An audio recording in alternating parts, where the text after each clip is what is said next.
महाराज जी, मेरे घर में नकारात्मक ऊर्जा बहुत है, जिसकी वजह से घर में हर समय क्लेश की स्थिति बनी रहती है। अतः गुरुजी, आपसे अनुरोध है कि सकारात्मक ऊर्जा लाने का उपाय बताएं।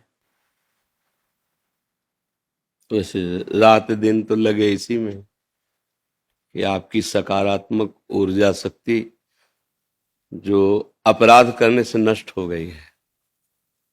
कोई भी हो, धर्म विरुद्ध आचरण करोगे तो जब उसका फल मिलेगा वो तो अलग होगा, लेकिन वर्तमान में उसका कार्य है निगेटिव स्थिति पैदा कर देना, पति पत्नी में, पिता पुत्र में, क्योंकि वो अधर्माचरण जीवन भर तुम्हें दंड देगा और जब परिणाम आएगा तो बहुत ही भयंकर होगा।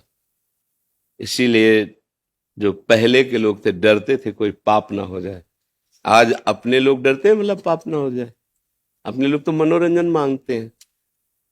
ये जो आज का वायुमंडल नया आधुनिक बच्चों का चला है, समाज का चला है, जो व्यवहार चला है, इसमें सुख शांति और सकारात्मक सोच कैसे हो सकती है? तुम रोज होटल का खाओ, फिर एक रसोई का तुम्हें 1 महीना पवाया जाए, पा पाओगे?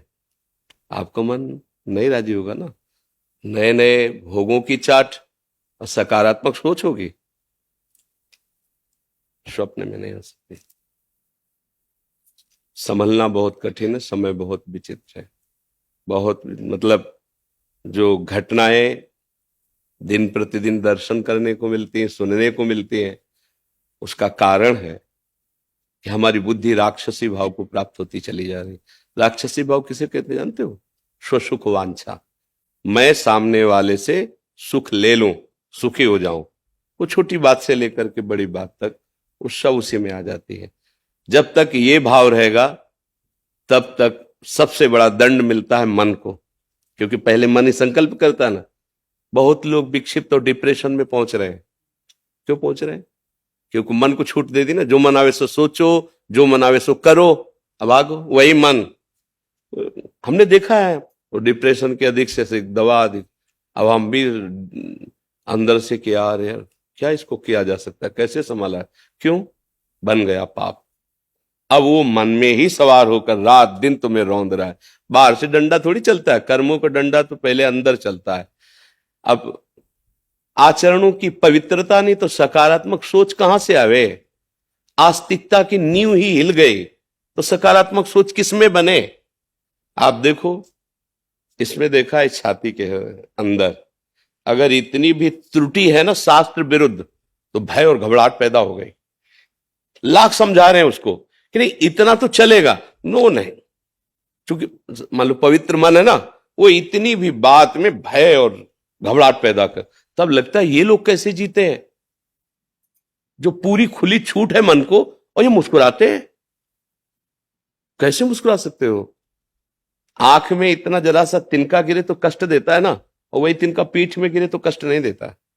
तो ऐसी जो पापाचरण रथ हैं उनकी बुद्धि पीठ जैसी हो जाती है, और धर्म से चलने लगो तो आंख जैसी। जरा सा अपराध तो ऐसा लगेगा मौसम कौन कुटिल खल कामी, जिन मुख को तन दियो ताको न भजन कियो ऐसो नो नारामी। सूरदास जी इतने बड़े महापुरुष लिख रहे हैं। भाई आज हमारी आस्तिकता की नींव हट गई, हिल गई। भोजन कैसा पाया जा रहा है और आचरण कैसे? जैसे अपने बच्चों को देखे ना गलत तो पिता माता को गुस्सा नहीं लगती, ऐसे अपने समाज के आचरण देख के गुस्सा लगती। पर मेरे हाथ में कुछ नहीं, मैं केवल सोच सकता हूं और वाणी के द्वारा आपको बता सकता हूं, पर आप चलोगे तभी सुख शांति को प्राप्त होगी। क्या व्यभिचार करने वाला कभी सकारात्मक सोच का हो सकता है? जितने बड़े बड़े नृशंस हत्याएं सुन रहे हो, वो केवल सुसुख वांछा का भूत चढ़ा हुआ है, और ऐसे ऐसी हत्याएं, ऐसे ऐसे पापाचरण करते हैं। सकारात्मक सोच आएगी। जो अपने पति में भगवान नहीं देखती है वो सकारात्मक सोच घर में पैदा कर लेगी।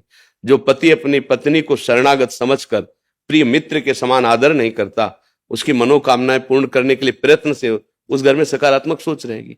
जो पुत्र अपने माता पिता को भगवत स्वरूप नहीं समझता, वहां सकारात्मक सोच होगी। रसोई में मांस बने पी के शराब आओ करो बेविचार, सकारात्मक सोच कहां से आएगी? सकारात्मक सोच पवित्रता और पुण्य में प्रकट होती है, नकारात्मक सोच अपवित्रता और पाप में प्रकट होती है। ये सबकी समझ में नहीं आएगा। जो गिरा हुआ है उसको गिरने का भय नहीं रहता, जो चल रहा है उसको गिरने का भय होता है।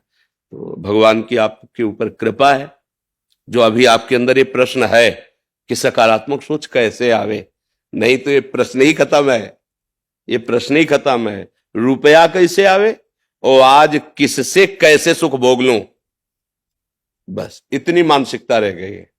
छल से, कपट से, मित्रता का नाटक करके या जबरदस्ती, जैसे बस दो ही लक्ष्य हैं।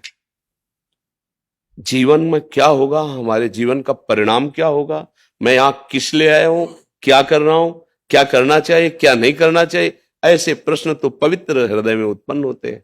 कहीं ना कहीं आपके कोने में पवित्रता है जो आपको अभी प्रेरित कर रही है। तो एक काम शुरू कर दो, नाम जप करना। जिस जगह में नाम उच्चारण किया जाता है, जय जय श्री राधे, जय जय श्री राधे, वो वायुमंडल पवित्र होने लगता है। अगर घर में आप 10 मिनट कीर्तन शुरू कर दो, राधा राधा, बहुत से भगवान नाम आचार्यों द्वारा दिए गए, जो नाम प्रिय हो, सब नाम समान है, 10 मिनट कीर्तन शुरू कर दो और उठते बैठते चलते फिरते नाम जब शुरू कर दो और उसका फल ये मांगो कि हमारा परिवार सात्विक भाव से युक्त हो, इनकी बुद्धि शुद्ध हो, इनका मंगल हो, शुरू हो जाएगा।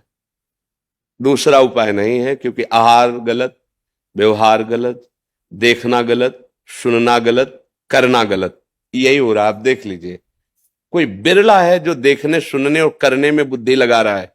ये देखना चाहिए, नहीं देखना चाहिए, ये सुनना चाहिए, नहीं सुनना चाहिए, ये करना चाहिए, नहीं करना, खुली छूट है। माता पिता से कहते हैं बस ठीक है, आपने पालन कर दिया तो क्या एहसान किया, अब मैं स्वतंत्र हूं, जिसको चाहूंगा जैसे चाहूंगा वैसे व्यवहार करूंगा। भला ये बुद्धि, इसमें सकारात्मक भाव आएगा, भला ये सुखी हो पाएंगे, आगे चल के देखना। बस यही मन में आएगा कि कैसे शरीर को छोड़ दूं, क्योंकि बुद्धि ऐसी हो गई, तुमने अपराध किए। बहुत बहुत गलत स्थितियां आ रही हैं। 14-15 वर्ष का बच्चा है और वीरपात रूपी ऐसे दोष से ग्रसित हो गया है। क्यों? क्योंकि गंदी आदतें ऐसे, हस्तमैथुन ऐसी ऐसी ऐसी, क्या वो नस नाड़ियां व्यर्थ हो गया, वो जरा सा में अब क्या जीवन उसका खड़े होने में चक्कर आता है, क्योंकि जीवनी शक्ति वीर ही तो है। अब उसके सकारात्मक सोच आएगी, धीरे धीरे डिप्रेशन में पहुंच जाएगा। इसलिए भाई प्रार्थना है, नाम कीर्तन अपने घर में करो, जितना हो सके पवित्र आहार करो, गंदे दृश्य मत देखो, गंदी बातें मत करो, गंदे आचरण मत करो, तो ये जीवन भी सुखी रहेगा और परलोक भी सुखमय रहेगा। नहीं तो आप करके देख लो, ना मानो तो करके देख लो, फिर मन पछताई है, अवसर बीते, अभी अवसर है, सुधर सकते हो, आगे ऐसी स्थिति आ जाएगी सुधर नहीं पाओगे। हृदय जलता है, कोई निर्णय नहीं निकल पाता, फिर वो क्या कर, फिर साथी मिलेंगे आपको, जानते हो कैसे, वो दवा बताएंगे आप, अब रिलैक्स एक मन गया रिलैक्स, अब ऐसे गंदे गंदे आचरणों में बढ़ावा देने वाले आज मित्र मिलेंगे, आज बैठाल कर सत आचरण में चलाकर तुम्हें परमानंद प्रदान करने वाले नहीं मिलेंगे। वो भगवान की कृपा से मिलते हैं। जब द्रवै दीन दयालु राघो तो साधु संगत, भगवान की कृपा है जो आप आकर बात कर रहे हैं। तो हमारी प्रार्थना मान लीजिए, घर में कुछ मिनट स्वयं कीर्तन, किसी को मत कहिए, जोर जोर बोलोगे रामकृष्ण हरि तो सुनाई तो देगा ना। तो जो कथन का फल होता है वही श्रवण का फल होता है, वो अंदर से नाम जप कीजिए। नाम ही एक सर्व सामर्थ्यशाली है जो आपको हर संकट से बचा सकता है, वायुमंडल को पावन कर देगा। का घुसुंड जी जहां बैठकर भगवत चर्चा और कीर्तन करते थे, उस क्षेत्र में प्रवेश होते ही गरुड़ जी के सारी जलन मिट गई, सारे संशय मिट गए। इसलिए हमारे पास तो यही औषधि है। और फिर कोई जंतुर अंतुर बना दे तो बात अलग है, अपने पास तो जंतुर बना है नहीं, ऐसा तो कुछ है नहीं। अपने पास तो यही है कि भाव कुभाव अनख आलसहु, नाम जपत मंगल दिशि दसो, दसों दिशाएं तुम्हारे लिए मंगल। सकारात्मक सोच की क्या आनंद की बाढ़ आ जाएगी, पर नाम जप करो, जैसे बने वैसे नाम, भाव से कुभाव से अनख से आलस से कैसे भी करो।